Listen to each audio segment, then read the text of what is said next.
الحمد لله نحمده ونستعينه ونستغفره ونؤمن به ونتوكل عليه ونعوذ بالله من شرور أنفسنا ومن سيئات أعمالنا من يهده الله فلا مضل له ومن يضلل فلا هادي له ونشهد أن لا إله إلا الله وحده لا شريك له ونشهد أن سيدنا وسندنا وحبيبنا وطبيبنا وطبيب قلوبنا ومولانا محمدا عبده ورسوله صلى الله تعالى عليه وعلى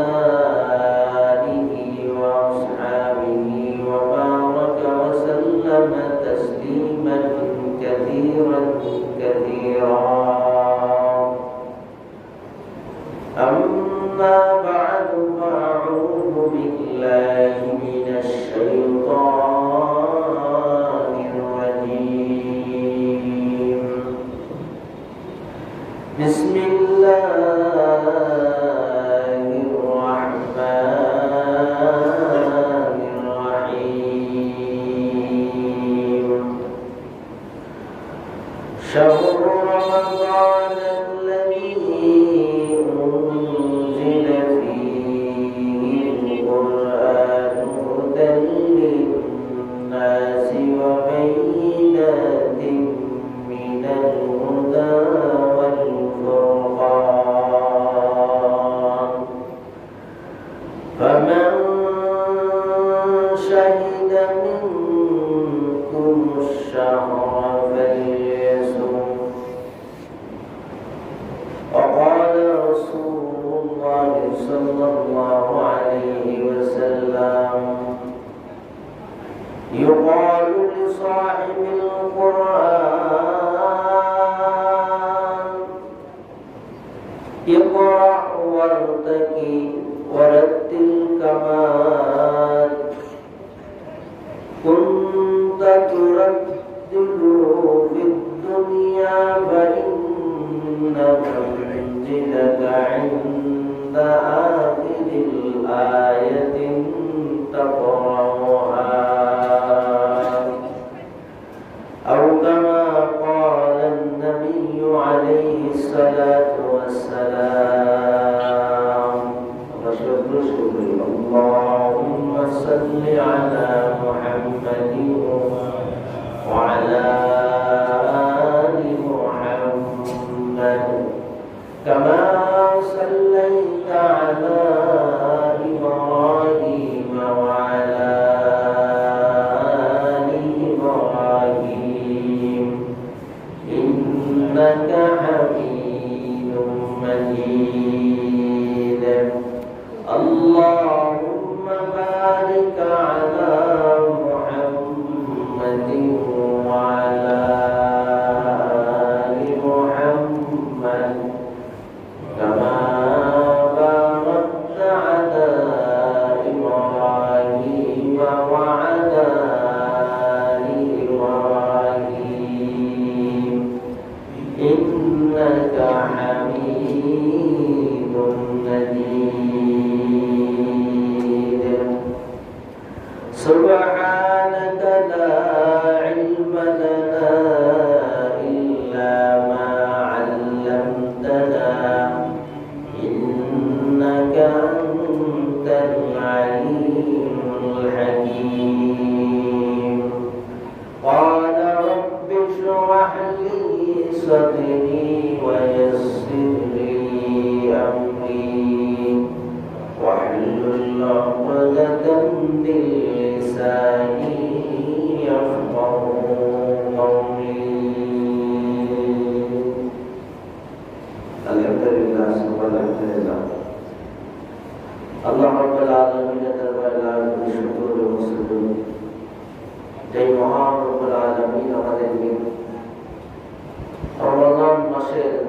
দ্বিতীয় জুমায় রহমত এর মাস, মাগফিরাতের মাস, নাজাতের মাসে আল্লাহ রাব্বুল আলামিন আমাদেরকে দুনিয়া সকল কাজ থেকে ফারিগ করে আল্লাহ রাব্বুল আলামিনের ঘরে আসা এবং বসার তৌফিক দান করেছেন।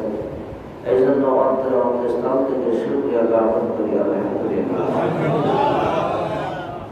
রমাদান মাস এত গুরুত্বপূর্ণ যে আল্লাহ রাব্বুল আলামিন এই মাসেই আল্লাহ কোরআনকে নাযিল করেছেন। এই জন্য এই মাসের অনেক ফজিলত, এই মাসের গুরুত্ব অনেক বেশি। এই জন্য এই মাসেই আল্লাহ রাসূল সাল্লাল্লাহু আলাইহি ওয়াসাল্লাম বেশি বেশি কোরআনে কারীমকে তেলাওয়াত করতে বলেছেন, জিকির, আজকার, তাসবিহ, তাহলিল বেশি বেশি পড়তে বলেছেন। কারণ হচ্ছে রমাদান মাসে আল্লাহ যে কোরআন নাযিল করেছেন এটা আল্লাহ কোরআনই দলিল দিয়ে দিয়েছেন। সূরাতুল বাকারা 185 নম্বর আয়াতে আল্লাহ রাব্বুল আলামিন এই করে দিয়েছেন। আল্লাহ রাব্বুল আলামিন কোরআনে কারীমকে শুরু করেছেন সূরা বাকারা দিয়া, গরু দিয়া। কি দিয়া? গরু সূরা। গরু, বাকারা মানে গরু, আল বাকারা তো গরু। আরবিতে বলে বাকারা, বাংলায় বলে গরু বা গাভী। আল্লাহ রাব্বুল আলামিন এই গাভীর সূরা দিয়ে আল্লাহ শুরু করছেন আর মানুষের সূরা দিয়ে আল্লাহ শেষ করছেন। সূরাতুন নাস, কুল আউযু বিরাব্বিন নাস, মালিকিন নাস, ইলাহিন নাস। এই নাস দিয়া, মানুষ দিয়ে আল্লাহ রাব্বুল আলামিন শেষ করছেন। এজন্য আল্লাহ রাব্বুল আলামিন কোরআনে কারীমে বলেছেন, শাহরু রমাদানাল্লাযী উনজিলা ফীহিল কুরআন। রমজান মাস হলো সেই মাস যে মাসে আল্লাহ রাব্বুল আলামিন এই কোরআনুল কারীমকে আল্লাহ রাব্বুল আলামিন নাযিল করেছেন। আল্লাহ কি বলেছেন? হুদাল লিন-নাসি ওয়া বায়্যিনাতিন মিনাল হুদা ওয়াল ফুরকান। এই কোরআনের ভিতরে আল্লাহ রাব্বুল আলামিন হেদায়েত রেখে দিয়েছেন। সুবহানাল্লাহ। কোরআনের ভিতরে হেদায়েত আছে কি নাই বলেন? এই কোরআনের সাথে যে সম্পৃক্ত হবে আল্লাহ তাকে দান করবেন। হাসরের ময়দানে এই কোরআনের কারীমের কারণে আল্লাহ রাব্বুল আলামিন মানুষকে তার মাকামকে আল্লাহ বৃদ্ধি করে দেবেন। এই ব্যাপারে হাদিস আছে, আমি হাদিস তেলাওয়াত করছি, আবু দাউদ শরীফের হাদিস। আল্লাহ রাসূল সাল্লাল্লাহু আলাইহি ওয়াসাল্লাম দুনিয়ার ভিতরে দুনিয়া আসলেন, আল্লাহ রাব্বুল আলামিন ওনার উপরে কোরআনুল কারীমকে নাযিল করলেন। দীর্ঘ 23 বছর যাবত এই কোরআন নাযিল হয়েছে। এক একটা অবস্থার উপরে, একটা প্রেক্ষাপটের উপরে আল্লাহ কোরআনকে নাযিল করেছেন।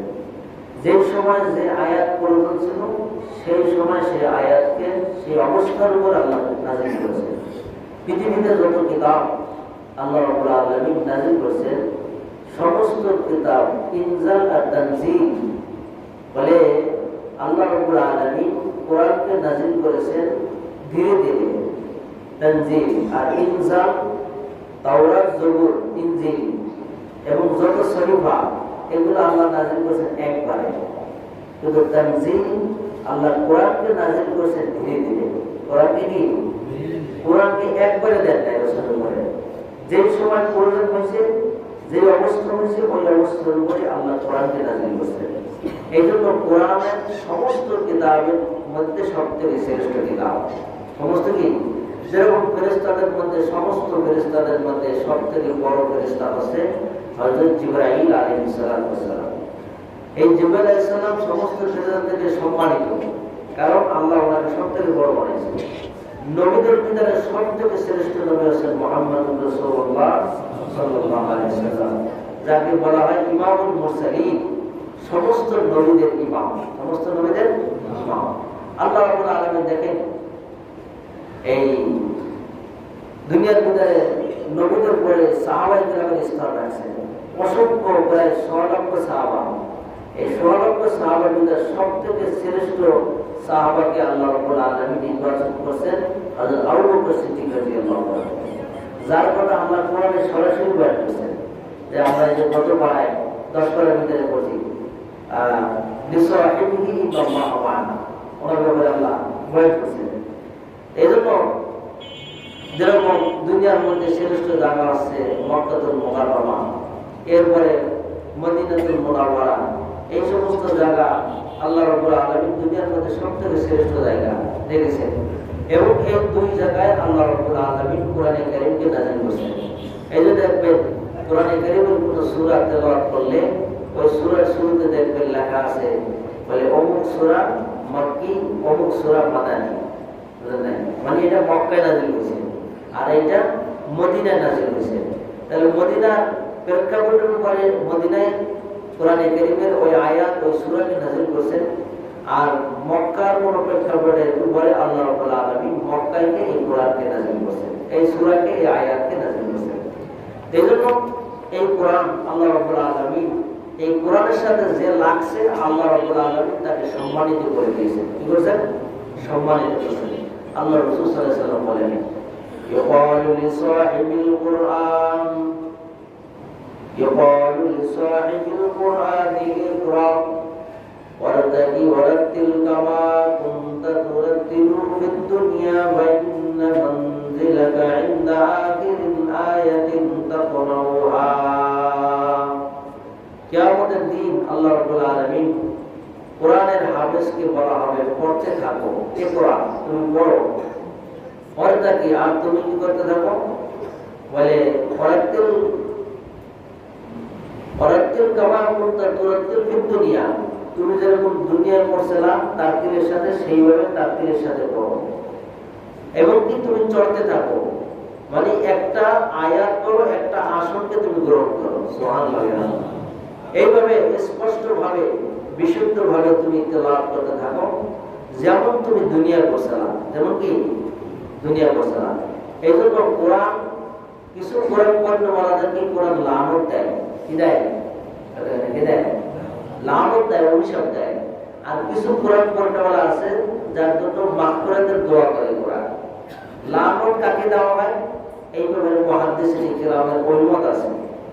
লানত ওই ব্যক্তিকে দেওয়া হয় যে কোরআনের আজমতের সাথে কোরআনকে পড়ে না, কোরআনের আজমতের সাথে কি কোরআন পড়ে না। এই পড়তেছে মনোযোগ অন্যদিকে, পড়তেছে শুদ্ধ অশুদ্ধ মানে সব মিলিয়ে দিলাম, মানে কোনো খোঁজ খবর নাই, কি পড়তেছে নিজেও জানে না, এটার কোনো হক আদায় করে পড়ে না। যখন এই হক আদায় করে না পড়ে তখন এই কোরআন তাকে অভিশাপ দেয়, কি দেয়? সরাসরি পড়ে না, সুন্দরভাবে তারতিলের সাথে ওয়ারাত্তিল কোরআন তারতিলা। আল্লাহ নিজে বলতেছেন বান্দা তুমি কোরআনকে পড়ো তারতিলের সাথে। এর সাথে তারতিলের ভিতরে মুহাদ্দিসিন কিরাম ব্যাখ্যা লিখেছেন যে তারতিল কি?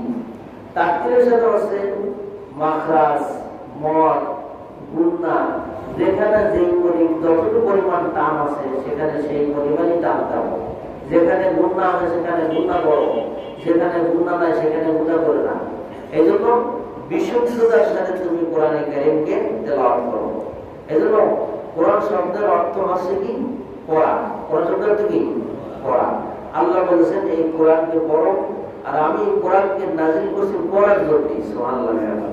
রাসূলের উপর যখন কোরআনে কারীম নাযিল হলো, দেখেন সূরা কিয়ামার ভিতরে আল্লাহ এই কথা খুব সুন্দর করে বর্ণনা করেছেন। আল্লাহ রাসূলকে যখন জিবরাইল আলাইহিস সালাম কোরআন নিয়ে আসলেন, হুজুর বারে বারে কোরআনকে বারে বারে পড়তেছেন। বারে বারে পড়ার পরে আল্লাহ বললেন যে জিবরাইল আমার রাসূলকে বলবা লা তুহাররিক বিহি লিসানাকা লিতা'জালা বি, লা তুহাররিক বিহি লিসানাকা লিতা'জালা বি, ইন্না আলাইনা জামা'হু ওয়া কুরআনা ফাইযা قرأناه فاتبع قرآنه ثم إن علينا بيانه। মুহাম্মদ সাল্লাল্লাহু আলাইহি ওয়াসাল্লাম যখন কোরআন নাযিল হলো, রাসূল সাল্লাল্লাহু আলাইহি ওয়াসাল্লাম কি করলেন? বারবার পড়তেছেন। আল্লাহ বললেন হে আমার হাবিব সাল্লাল্লাহু আলাইহি ওয়াসাল্লাম লা তুহাররিক বিহি লিসানাকা লিতা'জালা বি, হে মুহাম্মদ সাল্লাল্লাহু আলাইহি ওয়াসাল্লাম আপনি জিহ্বা নাড়াবেন না, জিহ্বা নাড়াবেন না। জিবরাইল আলাইহিস সালাম বলেন হুজুর আল্লাহ বলেছে আপনাদের জিহ্বা নাড়াইতে নিষেধ করেছে, উনি বললেন আমি যদি জিব্বা না নাড়াই তাহলে আমার ইয়া যাবে কেন? তো জিবরাইল আলাইহিস সালাম আল্লাহ আপনার রাসূল বলতেছে সে যদি জিব্বাই না নাড়ায় তখন তার ইয়া যাবে কিভাবে?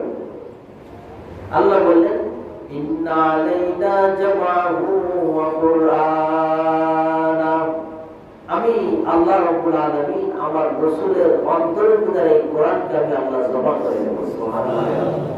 দেখেন রাসূলকে কষ্ট করে পড়বে এটা আল্লাহ সহ্য করতে পারতেছে না। চিন্তা করেন কি পরিমাণ মহব্বত করেন।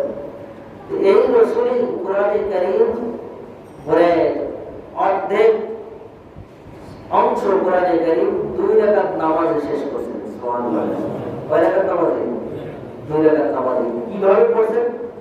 আম্মা আয়েশা রাদিয়াল্লাহু তাআলা বলেন হুজুরের পিছনে আমি দাঁড়াইলাম, হুজুরকে দেখলাম যে প্রথম রাকাতে হুজুর 2 বার বেশি করে বলেছেন।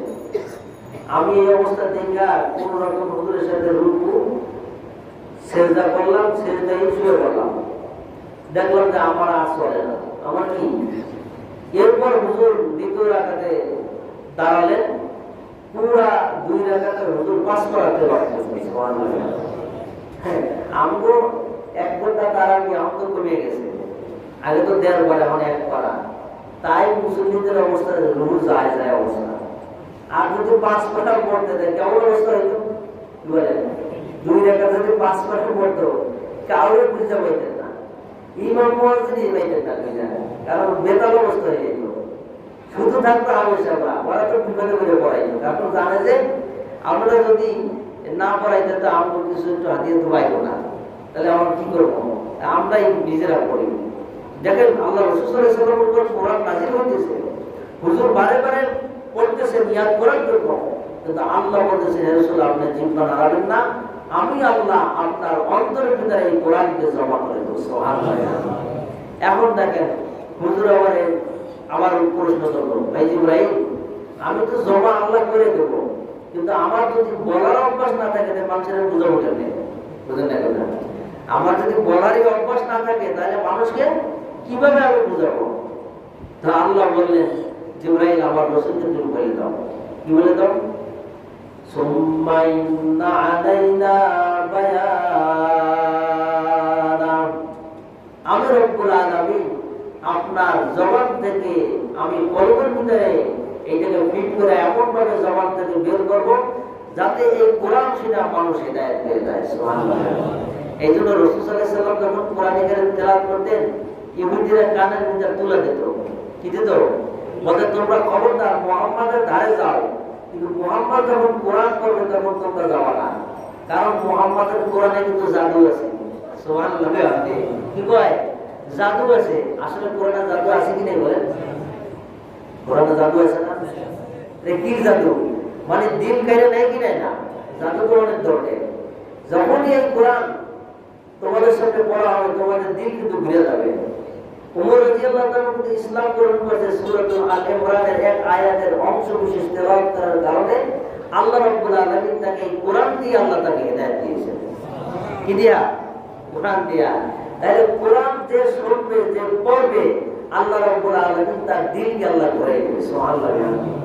এবার আসেন কোরআনে কারীমে যে একটা যে মুজিজা, কোরআনের ভিতরে যে আল্লাহ রাব্বুল আলামিন যে একটা আকর্ষণ রাখছেন, এইটার প্রমাণ একটা ঘটনা কিতাবের ভিতরে আসছে।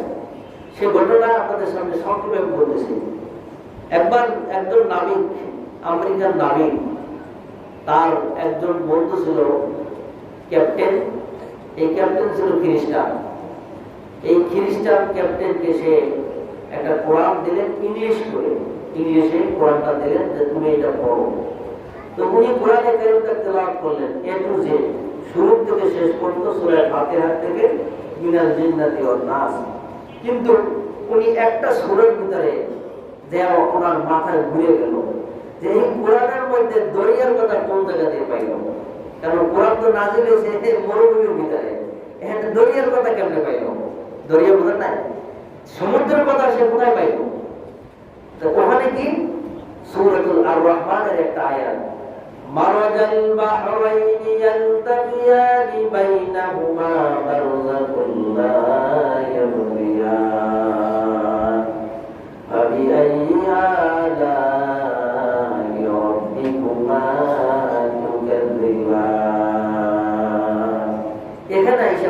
আশ্চর্য হয়ে গেলেন। মারাজাল বাহরাইনি ইয়ালতাকিয়ানি বাইনাহুমা বারযাখুন লা ইয়াবগিয়া, যে দুইটা সমুদ্রের মিলন এক জায়গায় ঘটছে, একটার পানি মিষ্টি আর একটার পানি হচ্ছে লবণাক্ত, কিন্তু আল্লাহ রাব্বুল আলামিন এই দুই সমুদ্রের মাঝখানে অন্তরায় করে দিয়েছেন, আরাম করে দিয়েছেন, কিন্তু এইটা এই চামড়ার সাথে দেখা যায় না। কেমন দেখি দেখা যায় না, কিন্তু নোনা পানি লবণ পানি কখনো মিষ্টি পানির ভিতরে ভুলেও ঢোকে না, মিষ্টি পানি কখনো ভুলেও লবণ পানির ভিতরে ঢোকে না। সুবহানাল্লাহ। তাহলে এটা কে অন্তরায় করে দিয়েছে? কে করছে? আল্লাহ হুকুমদার। বিশ্বাস যদি না হয়, আপনারা চাঁদপুরের একটা মোহনা আছে, চাঁদপুরের, এটা সাংঘাতিক, এখন ওইরকম নাই, আগে আর ভয়ঙ্কর ছিল। এখানে দেখবেন এই যে পদ্মা সেতুর যে পানিটা, এই পানিটা গোলাপ, আর এই পাশে মেঘনার পানি, এটা হলো ফর্সা।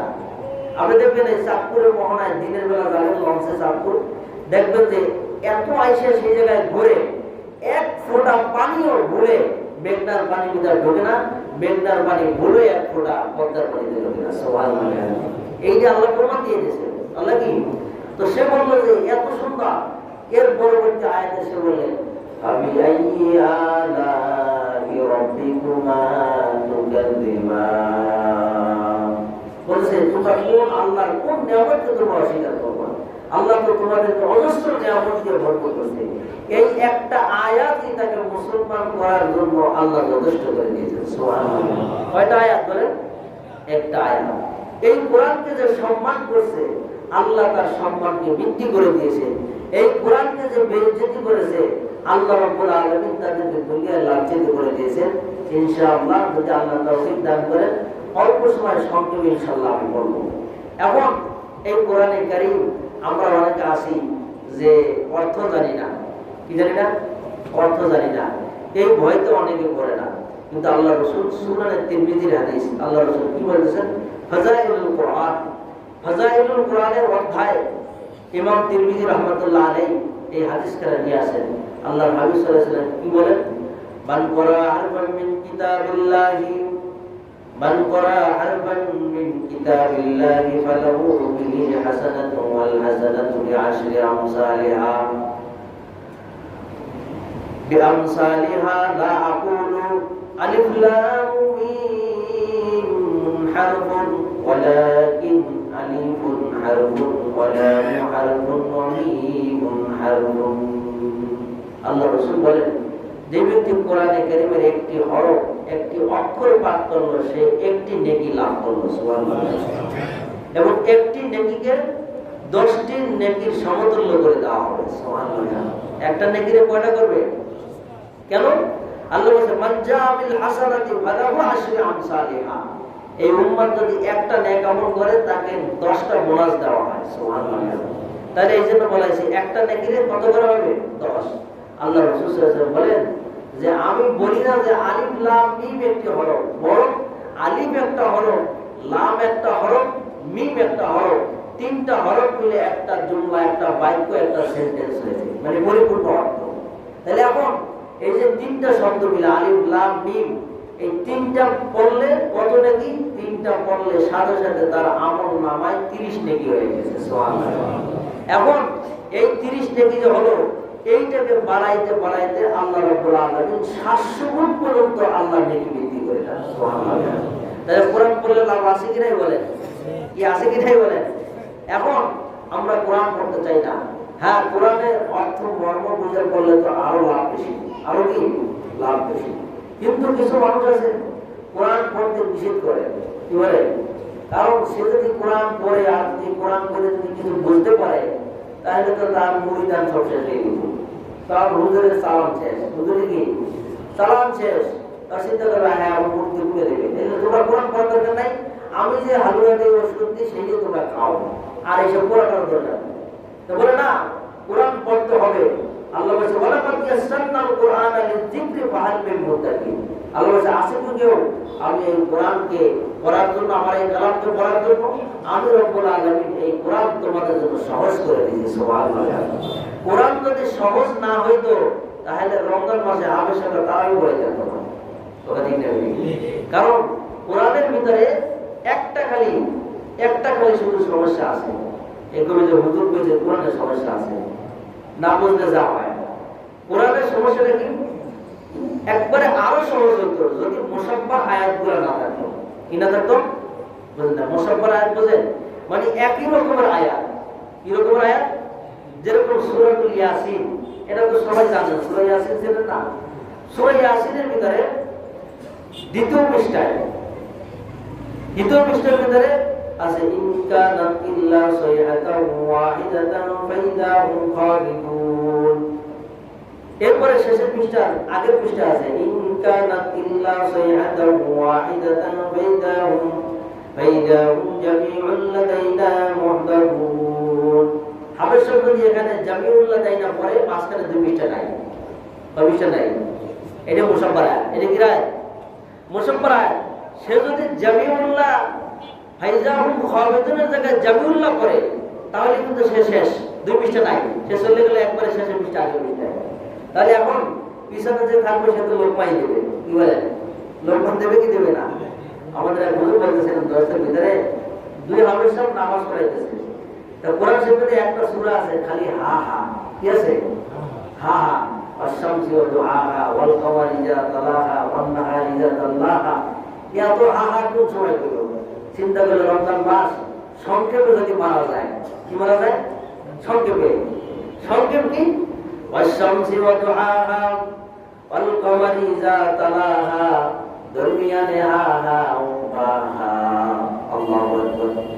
ইজান আমি বলছি লোকমা দিবি না, কারণ এত হা হা করার সময় নেই, আমরা তাড়াতাড়ি খতম করা লাগবে। তাহলে এখন আশ-শামসি ওয়া দুহাহা ওয়াল কমারি ইযা তালাহা দরমিয়ানে হা হা ওয়া হা। আল্লাহু আকবার হইছে। কিন্তু মাসালা হচ্ছে যদি কোনো তারাবির ভিতরে একটা লোক 3 আয়াতের পরে বাদ দিয়ে ভুলে যায়, নামাজ হয়ে যাবে। কি হয়ে যাবে?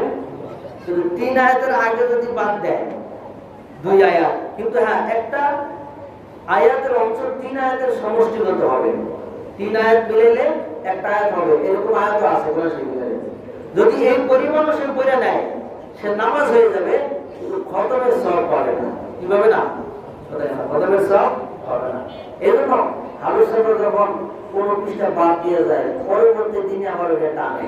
পরবর্তী দিনে কি টানে? টানলে তো আলহামদুলিল্লাহ, না টানলে কি নাউজুবিল্লাহ, না টানলে তো এরা জিম্মাদারি এর উপরে। এজন্য কোরআনে কারীম আল্লাহ রাব্বুল আলামিন সহজ করে দিয়েছেন। এইরকম সহজ কিতাব আল্লাহ পৃথিবীতে পাঠান নাই কোরআনের মতো। কোরআনের মতো কি? যেরকম তাওরাত, জবুর, ইনজিল এগুলো ছিল হিব্রু ভাষায়, গ্রিক ভাষায়।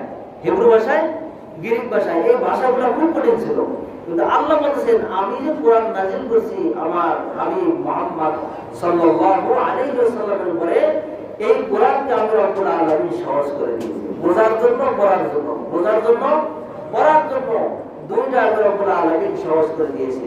এইজন্য এই কোরআনে কারীম যারা পড়বে আল্লাহ রাব্বুল আলামিন তাদের সম্মানকে আল্লাহ রাব্বুল আলামিন দুনিয়ায় বাড়িয়ে দিবেন, আখিরাতেও আল্লাহ রাব্বুল আলামিন তাদের সম্মানকে বাড়িয়ে দিবেন।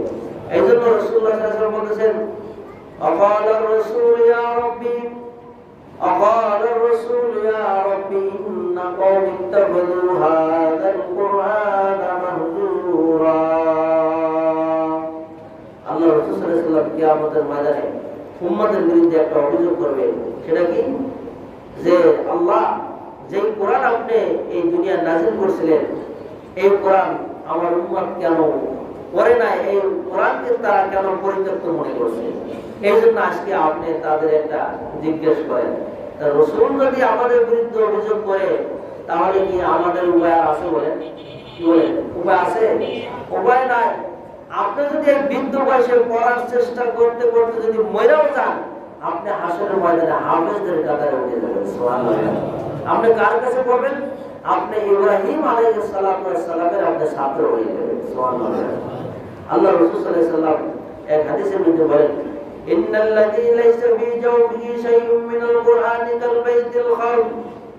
যার অন্তরে কোরআন নাই তার অন্তরটা হচ্ছে খালি ভিটার মতো, উজাড় ভিটা, যেটার মধ্যে কিছু নাই, গাছপালা, যেখানে কোনো মানুষ বসবাস করে না, সেইটারে বসবাস করে যারা জিন, শয়তান। জিন্নাতরা সেখানে ভূত-পেত্নী বসবাস করে, সেখানে মানুষ বসবাস করে না। যেই অন্তরে কোরআন নাই সেই অন্তরের ভিতরে শয়তানের বাসা বাঁধে। কি বাঁধে বলেন? শয়তানের। এই জন্য আমাদের হানাফি মাযহাবের একটা উসুল আছে যে কোরআনে কারিম একদম গায়রে হাফেজ, যে হাফেজ না, সে প্রতিদিন কমসে কম এক পারা তেলাওয়াত করবে। কয় পারা? এক পারা। আরো নিচের কথাও আছে, এক পারা তেলাওয়াত করা বেশি কিছু না, অল্প সময়ের ব্যাপার। 20 মিনিট লাগবে, তো 20 মিনিট আমি আল্লাহর কালামে সময় দিতে পারবো না, আমি তো অনেক সময় নষ্ট করতে পারি। এই যে রমজান মাস আসছে, আমি তো কোরআন 1 পৃষ্ঠা পড়তে পারতেছি না, আফসোসের বিষয় না বলেন? এখন এই জায়গায় কত নেকি আসতেছে, কত সওয়াব হইতেছে। আপনি পড়তেছেন একটা অক্ষর, এই একটা অক্ষরে আল্লাহ রাব্বুল আলামিন 10 নেকির থেকে বৃদ্ধি করে, আসলে এক নেকি, সেখান থেকে 10 থেকে আল্লাহ রাব্বুল আলামিন 700 গুণ পর্যন্ত আল্লাহ বৃদ্ধি করে দিয়েছেন। আর রমজানের সওয়াব তো আরো বেশি আছে, রমজানের সওয়াব কি আরো বেশি আছে। এই জন্য এই কোরআন কিন্তু হাসরের ময়দানে মানুষকে সুপারিশ করবে। কি করবে?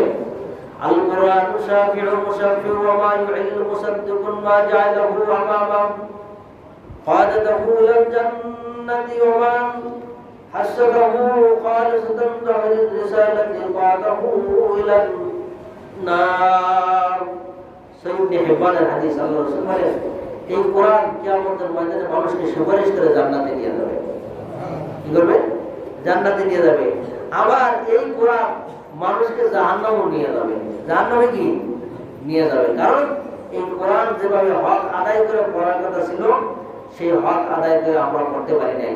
এই জন্য কোরআন আমাদেরকে কি করবে? হাসরের ময়দানে আটকাই দেবে আর আমাকে জাহান্নামে যাওয়া যাবে।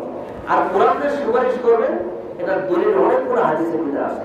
আল্লাহ রাসূল বলেন যে মৃত্যুর পরে কবরের ভিতরে পর্যন্ত ফেরেশতাদের সাথে কোরআনে কারীম ঝগড়া করতে থাকবে। সুবহানাল্লাহ। কি করবে? যেরকম সূরাতুল মুলক 29 পারার প্রথম সূরা, 30 আয়াত বিশিষ্ট একটা সূরা, একবারে ছোট ছোট আয়াত।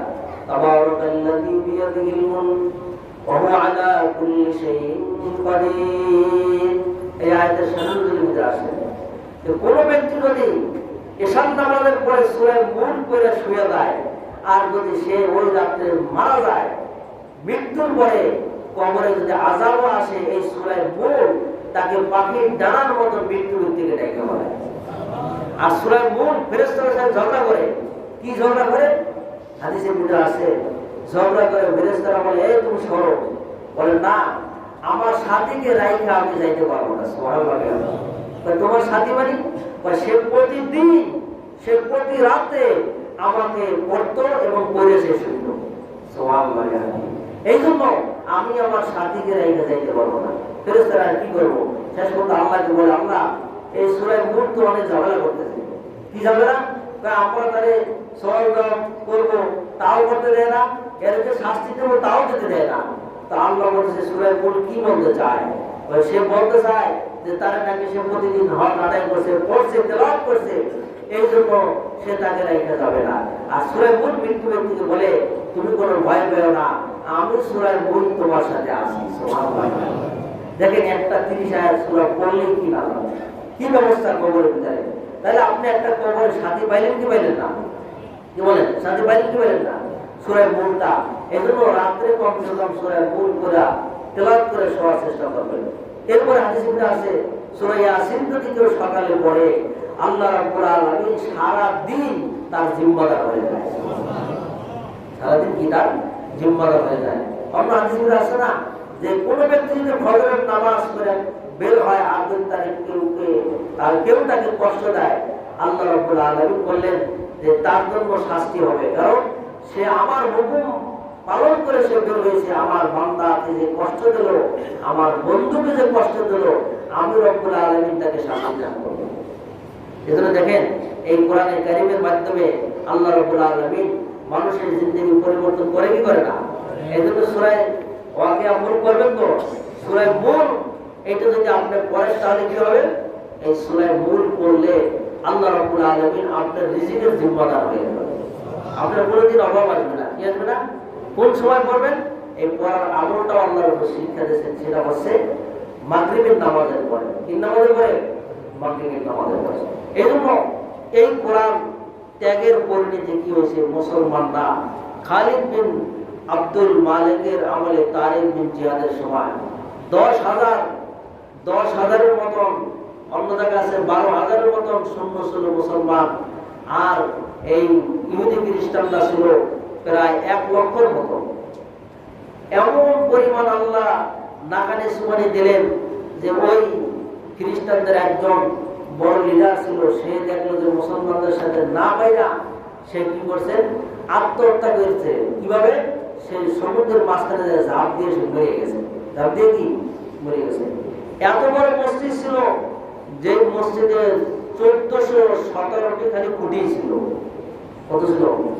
1417টা সেই মসজিদের খুঁটি ছিল। সেই মসজিদে প্রতিদিন যে প্রদীপ জ্বালানো হতো, মানে আগুন জ্বালানো হতো মসজিদ আলো করার জন্য। এই জন্য বছরে সেই মসজিদে তেল খরচ হইত 314 মণ। কত বড় মসজিদ চিন্তা করেন, 314 মণ শুধু সেখানে আপনার তেল খরচ হইত বছরে। এরপরে সেই মসজিদের ভিতরে এরপরে জুমার দিন সেখানে কি করত, আদা শের, চন্দন কাঠ এবং 1 পোয়া সেখানে কি করতো, আম্বর জ্বালাইতো, যাতে মসজিদের ভিতরে সুগন্ধি আসে। 1 লক্ষ লোক সেখানে একসাথে নামাজ আদায় করতে পারত। এই মুসলমানদের মসজিদগুলা হাতছাড়া হয়ে গেল কেমনে? যখন মুসলমান এই কোরআনকে বাদ দিয়া, আল্লাহকে বাদ দিয়া দুনিয়ারে ধরছে। কি ধরছে? দুনিয়া যখন ধরছে, আল্লাহ রাব্বুল আলামিন মুসলমানকে এইবার এমন ভাবে পাকড়াও করলেন এই কোরআনের সাথে বেয়াদবি করার কারণে, যে আজকে সেই জায়গায় 2 রাকাত নামাজ পড়ার সুযোগ নাই। সেই দেখেন 700 বছর যে মুসলমানরা স্পেনকে জয়লাভ করার পর মুসলমানদের হাতে ছিল, সেই মুসলমানরা আজকে সেই মসজিদকে গ্রহণ করতে পারে না।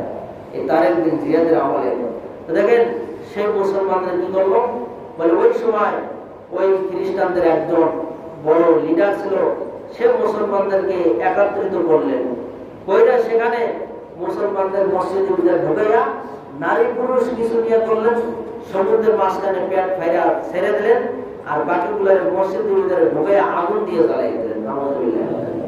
এই জন্য সেই দিন মুসলমান ওই যে এপ্রিল ফুল পালন করে না, 1 এপ্রিল কি পালন করে দিলেন না, এটা কবল করা মুসলমান। এইটা তো আমাদের মুসলমানদের হত্যা করছে সেদিনকে, সেই হত্যা করছে সেদিনকে আমরা মুসলমানরা এপ্রিল ফুল পালন করি। গুনার কাজ করতেছি, আর আমরা মনে করছি ভালো কাজ করতেছি। 2000 সালে একটা ঘটনা হয়েছিল, তুরস্কের একটা বড় ভয়াবহ ভূমিকম্প হয়েছিল।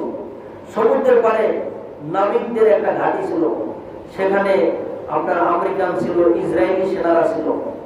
এই ইসরায়েলি সেনারা এবং ওখানে লেফটেন্যান্ট কর্নেল মেজররা ছিল।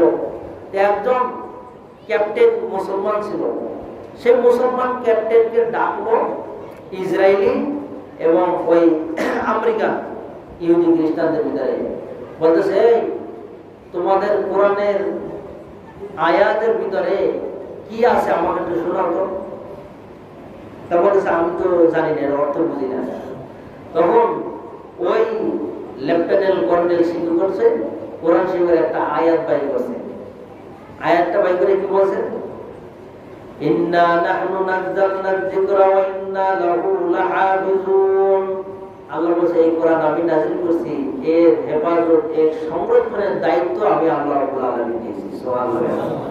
এখন এই আয়াতটা পড়া সেই ওই ক্যাপ্টেনকে বলতেছে, দেখো তোমাদের কোরআনের ভিতরে আছে নাকি কোরআন নাযিল করছে যে হেফাজত করবে নাকি সে, তাহলে আমি আজকে দেখবো যে তোমাদের কোরআন কেমনে হেফাজত হয়। তোমাদের কোরআন আল্লাহু আকবার। কিন্তু নাবিক তো বুঝতে পারছে যে, ওই ক্যাপ্টেন বুঝতে পারছে যে অবস্থা খারাপ হবে। কি হবে? কারণ এখানে কোরআনকে বেইজ্জতি করবে, আর আল্লাহ বসে বসে কি গুলগুল লাগাবে, কি করে? কারণ আল্লাহ তো দায়িত্ব দিয়েছে কোরআন হেফাজতের। এখন সেখানে কিছু নর্তকী মেয়েদেরকে আনলো, নাচানাচি শুরু করলো, আর এই কোরআনের পৃষ্ঠা সিরা সিরা এরকম ওই নর্তকীদের পান নিচে ফালানো শুরু করলো। নাউজুবিল্লাহ। এই ফালাইতেছে, আর ওই ক্যাপ্টেন আল্লাহু আকবার বলে ওই ঘর থেকে বের হয়ে গেছে, নাবিকদের ঘাঁটি থেকে বের হয়ে গেছে। কিছুক্ষণ পরে দেখতেছে সমুদ্র থেকে আগুনের গোলার মতন এই নাবিকদের ঘাটির দিকে আসতেছে। তো নাবিকদের ঘাটির দিকে যখন আসতেছে, পালানের আর সুযোগ হয় না, সাথে সাথে আল্লাহ রাব্বুল আলামিন সেখানে একটা ধ্বংসস্তূপ করে দিলেন। 50,000 মানুষ সেখানে মৃত্যুবরণ করছে এই একটা নাফরমানি করার কারণে। তাহলে আল্লাহ কোরআন হেফাজত করে কি করে না? মাঝে মাঝে দেখা যায় অনেক ঘর বাড়ি পুড়ে যায়, সব পুড়ে যায়, কোরআন পড়ে না। সুবহানাল্লাহ। এর হেফাজত কে করে? আল্লাহ হেফাজত করে। এই জন্য সম্পর্ক রাখতে হবে কোরআনের সাথে। কি সাথে বলেন? কোরআনের সাথে। কোরআনের সাথে সম্পর্ক রাখলে আল্লাহ রাব্বুল আলামিন তার মর্যাদাকে আল্লাহ বৃদ্ধি করে দিবেন। এই জন্য আল্লাহ রাসূল সাল্লাল্লাহু আলাইহি সাল্লামকে আল্লাহ রাব্বুল আলামিন জানাই দিলেন যে আপনি এই কোরআনের সাথে যারা সম্পর্ক রাখে আমি রব্বুল আলামিন তাদেরকে দুনিয়ায় মর্যাদাবান করব, আখিরাতেও আমি রব্বুল আলামিন তাদেরকে মর্যাদাবান করব। এরপরে বলেছেন ইয়া আবা হুরায়রা, আল্লাহ রাসূল বলেছেন ইয়া আবা হুরায়রা তাআল্লামুল কুরআন ওয়া আল্লিমুন নাস ওয়া লা তাজালু কাযালিকা হাত্তা ইয়াতুকাল মাউত ফাইন আতাকাল মাউত ওয়া আনতা কাযালিকা জারাতিল মালাইকাতু কবরকা কামা ইউজারুল বাইতুল আতীক। হযরত আবু হুরায়রা রাদিয়াল্লাহু তাআলা কোরআন শেখো, লোকদেরকে কোরআন শেখাইতে থাকো। হুজুর বললেন আবু হুরায়রা তুমি কোরআন শেখো, লোকদেরকে কোরআন শেখাইতে থাকো এবং এই কাজ তুমি সারা জীবন করতে থাকো, মানে মৌত পর্যন্ত, মৃত্যু পর্যন্ত। অথবা এই অবস্থায় যদি তোমার মৃত্যু হয়ে যায় তবে আসমান থেকে ফেরেশতা তোমার কবর জিয়ারত করতে আসবে। সুবহানাল্লাহ। কারণ তুমি যে মানুষকে নিজে কোরআন শিখছো, কোরআনের উপর আমল করছো, মানুষকে যে তুমি কোরআন শিক্ষা দিছো, এই জন্য আসমান থেকে ফেরেশতারা তোমার কবর জিয়ারত করার জন্য আসছে। যেমনি ভাবে মানুষ খানায় কাবাকে জিয়ারত করে, মানুষ খানা কাবা জিয়ারত করে না? এই যে সামনে হজ আসতেছে, এই হজে খানা কাবা জিয়ারত করে কি করে না? এই জন্য যে এই কোরআনকে মহব্বত করবে, এই কোরআনের সাথে সম্পর্ক করবে, আল্লাহ রাব্বুল আলামিন তাদেরকে দুনিয়া ও আখিরাতে আল্লাহ রাব্বুল আলামিন কোরআন শরীফের কারণে আল্লাহ তাদেরকে দাবি করে দেন। সুবহানাল্লাহ। এখন দেখেন দুনিয়া ও আখিরাতে সবথেকে বড় দৌলত হচ্ছে কোরআন কারীম। দুনিয়াতে সবথেকে বড় দৌলত কি? কোরআন কারীম। ইমাম শাফিঈ রাহমাতুল্লাহ আলাইহির জমানায় একটা লোকের সন্তানাদি হয় না। কি হয় না? সন্তানাদি হয় না। উনি লোকটা নিয়ত করছে যে আমার যদি একটা সন্তান হয় তাহলে আমি কি করব, যে আমি এই দুনিয়া সমপরিমাণ কি করব, কিছু সদকা করে দেবো, আমার মেয়েকে দান করে দেবো। আল্লাহর কি ফয়সালা, আমার একটা মেয়ে হয়ে গেছে, কি হয়ে গেছে? কন্যা সন্তান হয়ে গেছে। হওয়ার পরে লোকটা করেছেন, মধ্যে তো বলতে, চাপড়ের মধ্যে বলতে তো সমস্যা নাই, বলতে সমস্যা আছে, কিন্তু করতে তো কষ্ট, করতে কি কষ্ট। এখন সে তো বইলে বলাইছে, এখন এই দুনিয়া সমপরিমাণ সে দান করবে কেমনে? এই ক্ষমতা তো তার নাই।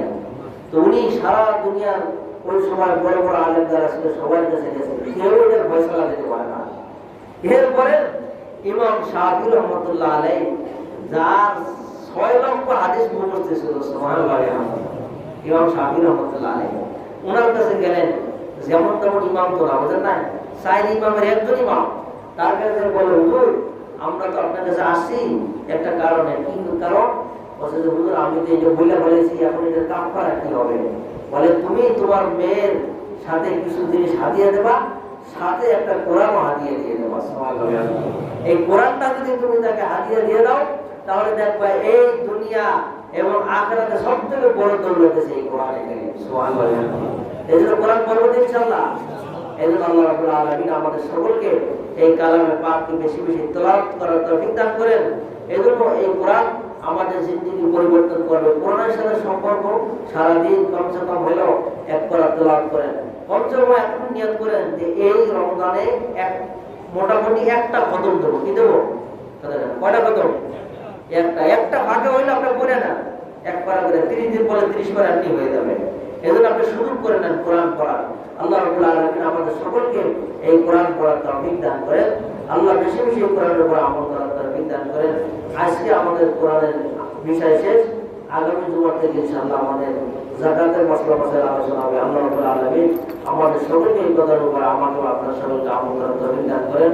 ওয়া আলহামদুলিল্লাহি রাব্বিল আলামিন। যারা সুন্নাত করেন না তারা সাথে